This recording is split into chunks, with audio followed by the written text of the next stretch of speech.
বন্ধুরা, আইপিএল শেষ হয়ে গেলেই শুরু হবে টি-20 ওয়ার্ল্ড কাপ। আর এই টি-20 ওয়ার্ল্ড কাপ শুরু হবে 2রা জুন থেকে।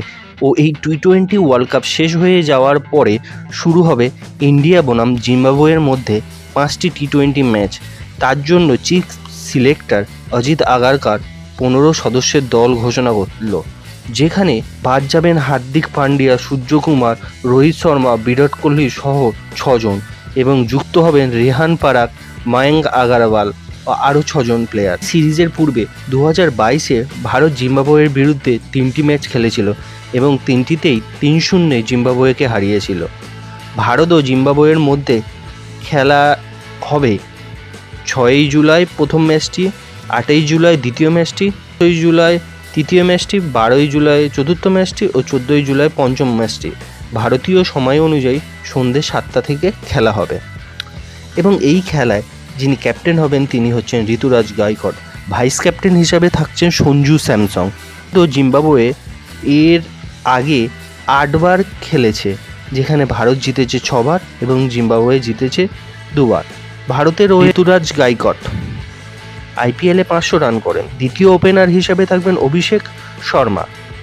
মিডিল অর্ডারে যারা থাকবেন তাদের মধ্যে প্রথমেই আছেন রেহান পরাগ, যিনি আইপিএলে 400+ রান করেন। দ্বিতীয় প্লেয়ার হিসাবে আছেন তিলক বর্মা, যিনি আইপিএলে 11টি ম্যাচ খেলে 400+ রান করেন। তৃতীয় প্লেয়ার হিসাবে আছেন রিঙ্কু সিং, যিনি আইপিএলে 420 রান করেন। চতুর্থ প্লেয়ার হিসাবে আছেন শশাঙ্ক সিং, যিনি আইপিএলে 350 রান করেন। উইকেট কিপারের মধ্যে যারা থাকবেন তাদের মধ্যে প্রথমেই হচ্ছেন ঈশান কিষান, যিনি আইপিএলে 420 রান করেছেন। দ্বিতীয় প্লেয়ার হিসাবে থাকবেন সঞ্জু স্যামসং, যিনি আইপিএলে অলরাউন্ডারের মধ্যে প্রথমেই হচ্ছেন শুভম দুবে, যিনি আইপিএলে 350+ রান করেন। দ্বিতীয় প্লেয়ার হিসাবে থাকবেন নীতিশ কুমার রেড্ডি, যিনি 7টি ম্যাচ খেলে 250 রান করেন।